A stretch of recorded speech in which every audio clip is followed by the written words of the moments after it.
Before the movie begins, this story was an anime that people actually liked, but also a narrative informs us that four powerful nations have ruled the planet for ages. They are Fire, Air, Water, and Earth thought a century back the Fire Nation deemed itself superior and declared a war against the other three nations. It now wants to conquer the world alone. The opening scene features a boy named Soka and his younger sister Katara, who live in the Southern Water Tribe. The place is completely covered in snow and is encircled by icy waters. Currently, the siblings are trying to hunt some animals for food after walking a fair distance. They stumble upon an unusual iceberg. When they break into the iceberg, it releases a radiant beam of light and reveals a 12-year-old boy named Aang. He has a distinctive head tattoo and a colossal flying companion, Appa.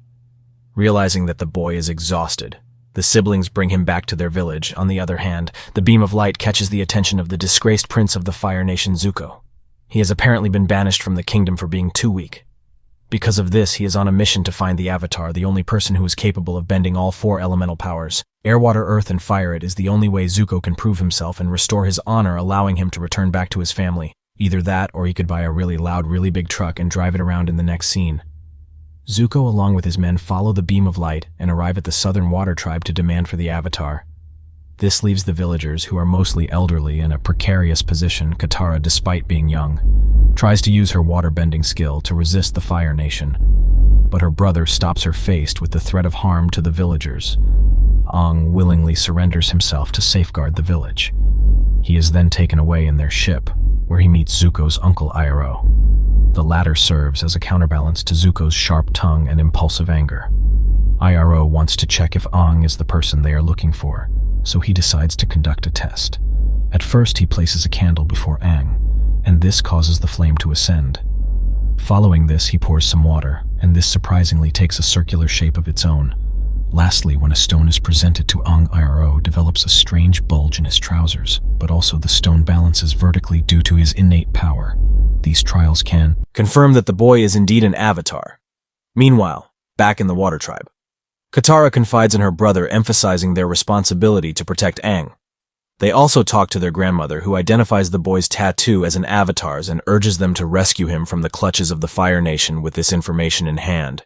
Sokka and Katara board Appa and embark on their daring mission to rescue Aang on the ship. Zuko and Iroh decide to present Aang to their kingdom as a means to redeem Zuko's lost honor. Hearing this, an enraged Aang uses his airbending abilities and incapacitates all the guards in his path. The siblings also arrive there, riding the flying beast, and rescue him. Following this, the trio travels to Aang's homeland at the Southern Air Temple. Upon arriving, Aang learns that he's been in the iceberg for a century, during which the Fire Nation eradicated all other air nomads, including his guardian monk Gyatso. Overwhelmed by despair, Aang enters the Avatar state and traverses to the spirit world, where he encounters a dragon spirit. However, before he can take any wrong steps, Katara's pleas snap the boy out of it. After this, the group heads towards an Earth Kingdom village to check on the rest of the villagers. Upon their arrival, they discovered that the village is under complete control of the Fire Nation. Before long, some soldiers spot them and imprison them with the rest of the Earthbenders, witnessing the villagers subjected to enslavement. Aang delivers an inspiring, encouraging them to have faith in their own abilities and utilize them to fight for their freedom. Eventually, the three young heroes manage to spark a rebellion, rallying the villagers to join forces against the Fire Nation soldiers. Through their collective efforts, they ultimately emerge victorious, liberating the village from oppression. In the aftermath, Aang tells Katara and Sokka that he has only mastered airbending and remains untrained in the other three elemental disciplines. He reveals that he fled the monastery without training because he wanted to live a normal life. According to Aang, he was told that being the Avatar requires immense sacrifice, including separation from family and all other things that normal people have. But now that he recognizes his responsibilities towards the nations, he wants to master the remaining three elemental powers. With this unwavering determination, the trio sets off for the Northern Water Tribe, where Aang can learn from the waterbending masters on their way. They make a brief stop by a lake to spend the night. Shortly after, Aang decides to visit nearby Northern Air Temple, assuring the siblings that he will return within a day. Once there, Aang meets with a peasant whom he initially perceives as an ally. However, the peasant's true allegiance is soon revealed. He is a member of the Fire Nation. Aang is swiftly captured by soldiers and presented to Zhao, a ruthless Fire Nation commander. Not long after, a mysterious man with a blue demon mask infiltrates the temple and fights the guards to release Aang. This masked marauder calls himself the Blue Spirit. After learning about the intruder, Commander Zhao dispatches his troops to stop them. But the Blue Spirit and Aang joined forces to fend off the soldiers when Commander Zhao declares an order to not harm the Avatar. The Blue Spirit immediately holds Zhang at knife point to secure their escape soon after Xiao realizes that the Blue Spirit is none other than Zuko. In response, he has his crossbowmen incapacitate Zuko with a well-aimed bolt, but before the soldiers can apprehend them, Aang uses his abilities to escape with the uncle-conscious Zuko and watches over him until the morning, and then departs to reunite with the siblings shortly after Zuko regains consciousness, and makes his way back to his uncle Irel. On the other hand, Commander Zhao conveys the news of Zuko's intervention to the king. He explains that he had the Avatar captured, but Zuko came in the way and spoiled his plans. Surprisingly, the king doesn't get angry and instructs the commander to leave his son alone. He believes that Zuko is still naive, so he doesn't deserve punishment regardless. Zhao, who is unable to tolerate Zuko, on his way attempts to kill him by blowing up the entire ship.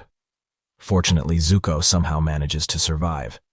Meanwhile, Aang, Sokka, and Katara reach the Northern Water Tribe, where they receive a warm welcome from the inhabitants. They present themselves before the royal court, where Aang proves himself to be the last airbender, earning him permission to undergo training with the master. Aang is then introduced to a waterbending master named Paku, who starts teaching both Aang and Tara in the advanced techniques of waterbending, including the magic beer bong technique in the midst of their training. Sokka and Princess Yu of the Northern Water Tribe find themselves drawn to each other, seemingly experiencing love at first sight. Apart from all this, the kingdom seems to be aware of the impending war, so they begin the preparations for it. A few days later, their assumption comes true as the Fire Nation led by Commander Zhao arrives at the Northern Water Tribe and prepares for their attack, while Zhao focuses on attacking the tribe. Zuko makes his way inside the Northern Water Kingdom and continues his search for the Avatar. In the meantime, Princess Yu leads Aang to a serene location where he can meditate once their angry enters the Avatar state and begins looking for the dragon spirit so that he can get help to defeat the Fire Nation princess. Yu and Sokka depart to check the situation outside, while Katara opts to remain with Aang to ensure his safety. A short while later, Zuko locates the meditation spot where he engages in a one-on-one confrontation with Katara. Although she manages to neutralize several of his fire attacks, Katara ultimately gets defeated by Zuko, who then captures Aang in the spirit world. Aang manages to find the dragon spirit, who advises him to use the ocean and show the Fire Nation the power of water. Armed with this guidance, as if he didn't already know that fire is weak to water, Aang returns to his physical body only to find Zuko standing before him. They immediately engage in a fierce battle, with Aang using his airbending power, while the prince uses his firebending power. The battle rages on until Katara intervenes, freezing Zuko into a solid block of ice.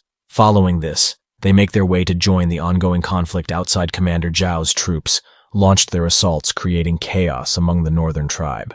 The Waterbenders are trying their best to stop the Fire Nation soldiers, but it is not that easy because of their overwhelming number. Amidst this commotion, Commander Zhao and IRO make their way into a sacred cave there. The commander captures the Moon Spirit, which is the Water Kingdom's sacred entity. Without it, the people have no powers whatsoever, sensing his sinister intentions. IRO attempts to dissuade him, urging him not to tamper with nature. However, Commander Zhao disregards his advice and kills the Moon Spirit, which causes all the waterbenders to lose their abilities. Now the commander believes that it will become much easier for them to take over the Northern and Southern Water Tribe. Enraged by Zhao's sacrilegious act, IRO reveals his mastery of firebending. This scares the commander and his followers, prompting them to run from the sacred cave. Following this, IRO emphasizes the importance of maintaining the balance of nature and suggests that there may be a way to restore the ecosystem. Hearing this, Princess Yu decides to sacrifice herself to revive the Moon Spirit. Sokka tries to stop her from doing so, but the princess has made up her mind. She gives him a first and final kiss before sacrificing herself for the sake of her people. Moments later, the waterbenders regain their abilities and continue their defense against the Fire Nation. Afterwards, Commander Zhao and Zuko finally come face to face. The two prepare for a final showdown. But just then, IRO intervenes, still enraged by what happened. He asks his nephew to step aside. Following this, the waterbenders, who were fueled by anger over the death of their princess and the desecration of the Moon Spirit, exact their vengeance, drowning Zhao to his death. Despite this, the war isn't over yet, as the Fire Nation soldiers continue their advance toward the Northern Water Tribe on their ships. Aang takes a moment to reflect on his past life before being trapped in the iceberg. Thinking about his upbringing among the air nomads, he then taps into the Avatar state one last time and uses his immense power to raise the ocean into an enormous barrier, forcing the remaining Fire Nation soldiers to move back. This prompts the Fire Nation to retreat temporarily, bringing an end to the war in the aftermath of this event. Aang is presented before the gathered crowd, who pay their respects by bowing to him. "Can't believe you ended the war with a single cheap special effect, sir." In the final scene, we see Zuko's father, Fire Lord Ozai, who assigns his daughter Princess Azula the task of preventing the Avatar from mastering Earth and fire. Will there be a sequel? No, subscribe for more videos like this. Turn on notifications and leave a like to help the channel out. Thank you for watching.